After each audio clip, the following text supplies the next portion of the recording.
Hi, everybody. My name is Lee Nyes, and I am a career coach, and I help people find meaningful, purpose-driven careers that pay well. I provide career coaching and help create compelling resumes and cover letters that tell your unique story and help you to develop standout LinkedIn profiles that help you get noticed. I have a lot of free resources on my site, so I encourage you to sign up to receive my newsletter and get weekly career advice at leenives.com. This is my career development video series where I'll be sharing information and resources on topics related to your career development. I'll share videos each Tuesday and Friday. And after these sessions, you can find my videos on Facebook, LinkedIn, and my YouTube channel at Lee Nyes Coaching. If you have any questions or comments, please reach out to me and I will be happy to answer them. Today's topic, I think, is something that everyone can relate to at least some point in their life. It's the help, I don't know what to do with my life. I don't know what I want to do with my career. Can you help me? Let me tell you that even if you're halfway through your working career, this question is going to come up. And it's expected as well, because as we grow in our careers, our goals and our dreams for ourselves are going to change as well. It's also a great thing that will happen because it just means that maybe you haven't found that opportunity yet that brings together your skills and your experience and your ideals. A little fact for you that during an average worker's lifetime, it's expected that someone will change their career 5 to 7 times. So if you consider an average working span of about 50 years, that's a change every 5 to 10 years. It's very rare to find someone who's going to stay in their career for their entire working life. And that just makes sense because there's so much change happening. And as a people, we continue to grow and evolve. And it means we'll find different career opportunities going down the road. I should also point out that your career goals are likely going to change over time, depending if you're just starting out or if you're halfway through your career or even near retirement. I had very clear goals for myself as a new professional. I set a 10-year goal. And once I had achieved those goals, I had to reset and reconfigure and think about the next 10 years of my career. I fully recommend that if you're just getting started and you're trying to figure out what you want to do next, that you take some time to do some goal setting. It helps you stay focused in your work and it will help lead you down that path to get to where you want to be. For example, since starting my coaching business, I now have a clear goal of how I want to perform over the next year, specifically related to LinkedIn. I know how I want to grow my community. I have a quantifiable goal that I want to reach, and it helps me stay on track. It helps define my purpose on moving forward. Building a business wasn't even on my radar 6 months ago. So, my goals have quickly evolved over time to reach where I'm at currently in my career. So what does all of this mean for you? You may be struggling to know what's next or how to take all of your interests and your ideas and your values and translate those into career opportunities. There's so much information available that maybe you even have paralysis by analysis. If you go type, what should I do with my life into Google, you'll get a million responses that you're going to have to wade through and figure out if any of that information pertains to you. So there's some very practical things that you can do to help yourself move down this path. The first thing I recommend is a career assessment. These are assessments that you can take to know more about your skills, your values, your personality, and how those match up with potential new careers. Some of them are simply personality based, others are skill based, others are values.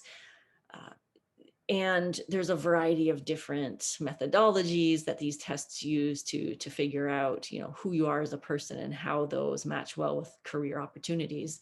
Some of these tests you may have heard of. They include the big ones like the Myers-Briggs type indicator, the career strength test, the Big Five personality test, and the MAP career assessment. Those are some of the popular ones.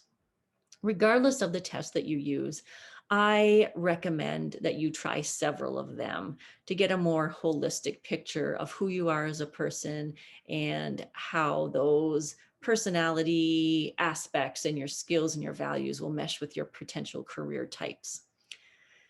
I have taken most of these assessments. I was trying to really find one that I thought I could use in my practice and with my clients. And after going through a variety of these options, I settled on myplan.com.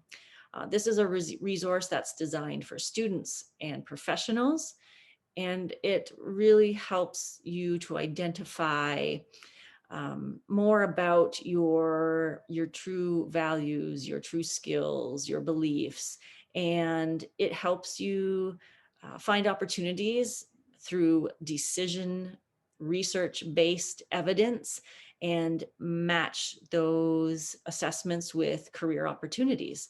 It's designed for all types of job seekers, including those in high school, in college, who are currently professionals, and they have an extensive career assessment and resource section. Anyone who works with me gets access to myplan.com. You can take these assessments. What I like about them is that once you're done, each of the assessments, they match your results with a potential career, and it's a percentage base. So you can see how closely your personality, for example, matches with a particular career or occupation. And I have found them to be very accurate and reliable. Again, I've been through many, some that I wouldn't look at twice, but myplan.com does a really great job, and I would encourage you to check that out. I also recommend that you really dig into some self-reflection. Sometimes in the midst of challenges and change, we're just not able to see past those obstacles. There's so much going on in our mind. It's cloudy. It doesn't allow us to think very clearly. And I have some guided questions that can help you through this self-reflection. The first is, what do I like to do?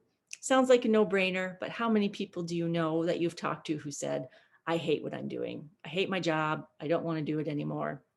And I bet that they don't last long doing that either. You have to at least enjoy what you're going to do if you're going to spend that amount of time in working in that position every day. The next question is, what skills do I have? Think about hard skills and soft skills. List them all out, or take one of the skills inventories to figure out the strength of the various skills that you have and how they're ranked. You can also look at how those skills pair up with potential career opportunities as well. But don't underestimate the soft skills. These are things like charisma, enthusiasm, empathy. Using myself as an example, I'm a very empathetic person. And so I know there are specific careers that are probably not a good match for someone that has my type of soft skills. But there are other opportunities that I'd be very well suited for. The next question is, what am I good at? So I love watching cooking shows, but I don't enjoy cooking, and I'm not a great cook either.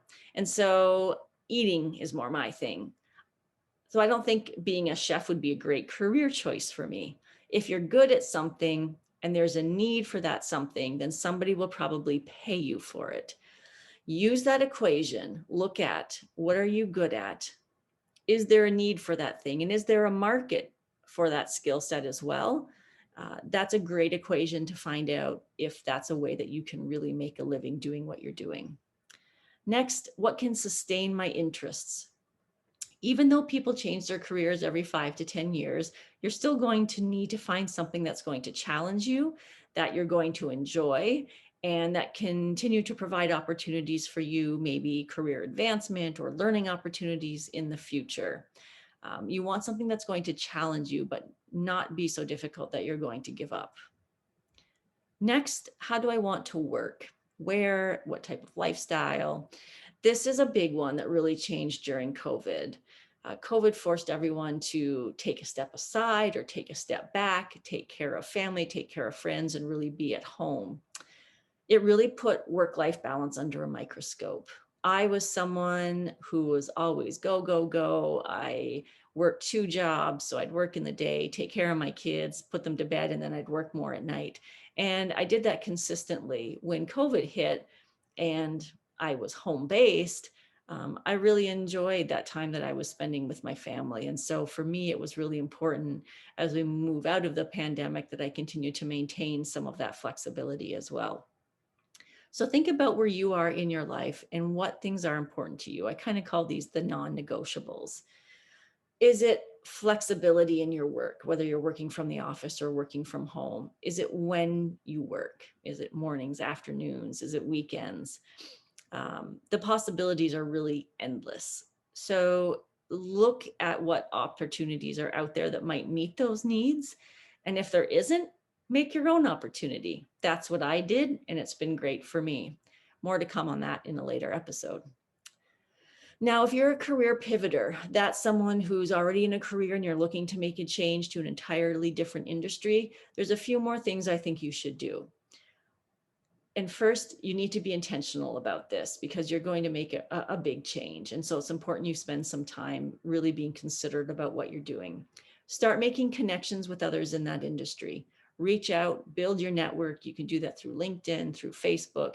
You can do it through your local chamber of commerce. You've probably got connections who can introduce you to other people. Start reaching out and finding what it's really like to work in those fields.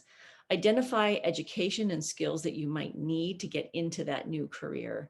And then identify how you could go about obtaining those needs. Do you need to take a certain course? Do you need to get a certificate? Or do you just need to learn something new that you haven't before? I can say that there's tons of free educational resources out there for you to access. You can check out edX, Coursera, Khan Academy, Udemy, and TED-Ed. Those are a few that I'm familiar with that are out there, and it's probably a good list for you to get started. And also do know that it's totally acceptable and entirely possible that you'll have to take a step aside or a step back to enter that new industry. I've made lateral moves twice, and both times I've picked up new skills and strengthened my existing ones by trying something new, by taking on new skills, new responsibilities, even though it wasn't a direct progression up the ladder per se in my career. It's really enabled me to grow as a person. So that's all I have for you today. Thanks for joining me, and I look forward to hearing from you. Please be sure to check out my website at leenies.com. Get your free career search success guide, and I'll see you next time.